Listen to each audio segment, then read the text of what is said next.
যে গরুগুলো দু চারটে বিক্রি করেছিলাম ইলেকশনের আগে সেগুলো সব রিটায়ার হয়েছে এবং এই সরকার আসার পরে আমাদের বলেছিল আমরা তোমাদের বন্ধু, সবকা সাথ সবকা বিকাশ বিজেপি সরকার বলেছিল, কিন্তু এখন এসে এনার প্রতিটা পদক্ষেপে আমাদের পেটে লাথি মারছে এই সরকার। আমাদেরকে সময় দিতে পারতো যে একটা আইন পাস হয়ে রয়েছে, 1 মাস পরে আইনটা বলবৎ হবে, আমাদের একটা সময় নির্ধারিত, আমাদের একটা জায়গা গুছানোর ব্যবস্থা করুক, সেটুকুও করলো না। আর যে গোমাতা গোমাতা করে চেল্লাচ্ছেন, আমি আজকে বলবো আমার সনাতনী যত ভাই বোন আছে, আমার কথা খারাপ ভাববেন না কেউ, আমি তাদেরকে বলবো আপনারা যে গরুকে গোমাতা বলছেন, যে মা 10 মাস 10 দিন গর্ভে রেখে মানুষ করেছেন, সেই মায়ের সেবাটাকে ভালো করে করুন না। সেই মায়ের আশীর্বাদ থেকে বড় আশীর্বাদ কিছু নেই। গোমাতা কোনোদিন একটা পশু আর গোমাতা হতে পারে না, সে কোনোদিন আপনাকে আশীর্বাদ করতে পারবে না। আপনি মায়ের আশীর্বাদ আগে নেন, তারপরে বলুন। আজকে আমরা সাধারণ গরিব মানুষ আমরা কি অন্যায় করি সরকারের কাছে? এই সরকারকে জিতিয়ে এনেছি, ভোট দিয়ে নির্বাচিত করেছি, এই সরকারকে আমরা এই বিপদে পড়ার জন্য আজ গরিবের পেটে লাথি মারছেন? বলুন, আমরা এই গরিবরা আজকে ক্ষিপ্ত হয়ে আছে, আমাদের পেটে যখন লাথি মারে, পেটের জ্বালায় আমরা যখন সিংহর মতন গর্জন দেবো, এই গর্জনের আওয়াজটা কতদূর যাবে সেটা সরকার বুঝতে পারবে। আমি বারবার বলছি, আজকে যদি আমাদের এই প্রতিজ্ঞা না করে, আমাদের ব্যবস্থা যদি না করে, আগামী দিন আমরা নবান্নের সামনে হাজির হবো, সরকার তখন বুঝবে গরিবের জন্য কতটুকু। উনি তো এসিতে বসে থাকেন, গদি চেয়ারে ঘোড়াও চেয়ারে বসছেন, একেবারে আইন পাস করছেন। সাধারণ মানুষ আমরা কত কষ্টে সকাল 6টা থেকে রাত 12টা পর্যন্ত গরুর গোয়ালি খাটতে হয়। দাদা, আমি কালকে একটা হিন্দুদের নিয়ে ভিডিও করেছি, আমার হিন্দু ভাইরা, আমি তাদের সঙ্গে একসঙ্গে অটো বসা 24 ঘন্টা এক তালায় খাওয়া দাওয়া করি, কত কষ্টে তারা আছে সেটা বুঝতে পারবে। আমরা ভোর দিন সকালে 6টা থেকে স্টার্ট হয়, রাত 12টা পর্যন্ত এই গরুর গোয়ালি, এই গোবর তোলা ঠিক খাটলেই একটা গরু দুধ দুধে গেলে তার লাঠি খাইলে খেতে হয়, খুঁড়িয়ে খুঁড়িয়ে হাঁটি ট্যাবলেট খেয়ে আমরা তবু এই গরুর যত্ন করি। দাদা, প্রত্যেক দিন এদেরকে নিজেদের বাচ্চাদের মতন করে লালন পালন করে মানুষ করতে হয়। তাহলে এই কষ্টে আমরা মার্কেটে যে ঋণ হয়ে আছে, আমাদের কি ওপর মহল ছাড়বে? যারা বড় বড় দোকানদার আমাদের কেউ ছাড়বে না? আমরা গরিব, আমাদের গলায় পা তুলবে, গলায় গামছা দেবে। এই অপমান সহ্য করার থেকে আমরা গলায় দড়ি দেবো না, বিষ হাতে নিয়ে ঘুরছে। আমি বলছি তো, বিষকে আত্মহত্যা করবো যদি আমাদের কোনো প্রতিজ্ঞা না করে। আমরা কোথায় যাবো? আমরা তো গরিব, আমাদের তো কোনো অর্থ সম্মান নেই, বাবা জমি জায়গা নেই যে বেঁচে আমরা উঠবো। আমরা কোথার থেকে বাঁচবো? আপনার আমাদের এই ব্যবসা করি, খাই, এই ব্যবসাতে আমার সংসার চলে। প্রতি বছর 12 মাসই ব্যবসা করি। গত বছর ভালো ব্যবসা হয়েছিল, গত বছর ভালোই বেচাকেনা করেছিলাম, তার থেকে ভালোভাবে চলেছিল। নতুন সরকার থেকে কি আপনি জানাবেন? কি করে আমি তো কিছু, সরকার কি করবে না করবে সরকারের উপরে এখন ভরসা। তো নিষেধাজ্ঞা আছে, নিষেধ তো ওই করে তো আমাদের তো মৃত্যুটা হয়ে যাচ্ছে। এইসব নিয়ম কারণ গুলো হওয়া মানে খারাপ না? আমরা কি করে খাবো? বন্ধ করে দিতে হবে, ভিক্ষা করতে হবে। সরকারকে আপনি কিছু জানাবেন? আমরা কি করে আমাদের এইসব গরু না বিক্রি আমরা কি করবো? না খেয়ে তো মারা পড়তে হবে আমাদের বউ ছেলে পেলে। আমাদের যে দেনা নিচ্ছে সে দেনা কে দেবে? পুলিশ থেকে আপনাদের কোনো কিছু? না না না, বলা হয় না। যে সরকার পাল্টেছে ভালো হয়েছে, আমাদের এই কাজ কারবার গুলো সব বন্ধ করে দেবে, গরু খাওয়া বন্ধ, তাহলে আমরা কি করে খাবো? আমরা তো তাহলে ভিড় করতে হবে, না তো আমাদের চিন্তাই করতে হবে। আমরা কি করে খাবো? ছোটবেলা থেকে ব্যবসা বাণিজ্য করি, এটা নিয়ম তো না। এ কি নিয়ম? সরকার পাল্টেছে ভালো হয়েছে, সরকার ভালোভাবে চালাক, এইসব নিয়ম গুলো করছে কেন?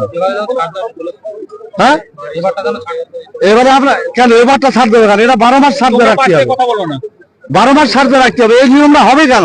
হিন্দু মুসলমান আমরা ভাই ভাই মতন চলি, আমরা একই সাথে চলি, একই সাথে খাই, আমরা সেইভাবে চলাচলতি করি, সেইভাবে ব্যবসা বাণিজ্য করি।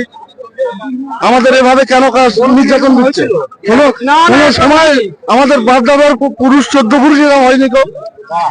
এখন সরকার পাল্টে এইসব কথাবার্তা চলছে। পুলিশ এসে কি আপনাদেরকে বললো? পুলিশ এসে বলছে 14 বছরের গরুর দরকার। 14 বছরের গরু একটা মাঝে হাটে দেখুন, একটা খরিদ্দার আসে না। সবাই বলছে যে গরু ধরে নিল রাস্তায়, একটা গরু গাড়িতে করে নিয়ে যাওয়া যাবে না। তাহলে আমরা কি করবো এইবারে?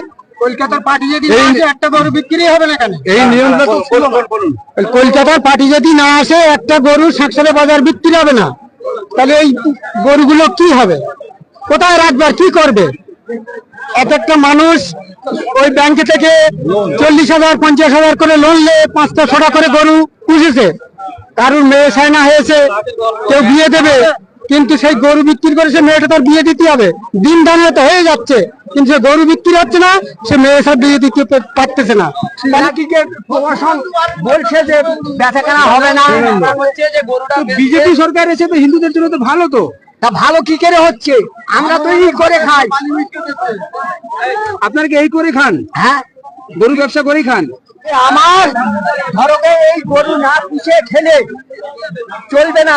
যদি যোগী আদিত্যনাথ যে কোনো কথা বলে সেইগুলো আমাদের চাকরি দেন, একটা যে কোনো কর্ম দেন, আপনারা গরু পোষা বন্ধ করুন। গরু গুনা তৈরি নারী শেখ আমাদের গরু পিছনে অনেক কষ্ট করতে হয়, গরু পুষে মানে আমাদের মানে গুণ আছে, গুণটা দিয়ে দিতে হয়।